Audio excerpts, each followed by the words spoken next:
પગપાળા યાત્રાળુ માટે રિક્ષા ડ્રાઈવરો દ્વારા સેવા કેમ્પ કરવામાં આવે.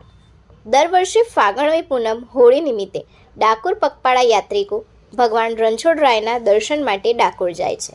આ પગપાળા યાત્રિકો માટે એકતા ચેરિટેબલ ટ્રસ્ટ દ્વારા અમદાવાદ રિક્ષા ચાલક એકતા યુનિયનના સહયોગથી પગપાળા યાત્રિકો માટે આજે તારીખ 1/3/2026 રવિવાર સમય સવારે 10 વાગે સ્થળ લાલ ગેબી 4 રસ્તા હાથીજણ ખાતે કેમ્પનું આયોજન કરેલ હતું.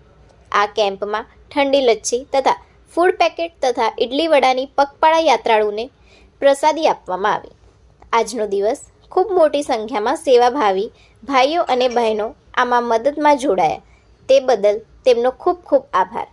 આ સેવાકીય કાર્યની અંદર જે રિક્ષા ચાલક ભાઈઓ દ્વારા ફૂલ નહીં તો ફૂલની પાંખડી યથાશક્તિ ફાળો આપ્યો તે બદલ દરેકનો ખૂબ ખૂબ આભાર. તેમજ સેવાકીય કાર્યની અંદર જે સાથી મિત્રોએ મદદ કરી તે તમામનો આભાર. પ્રમુખ વિજય મકવાણા, એકતા ચેરિટેબલ ટ્રસ્ટ.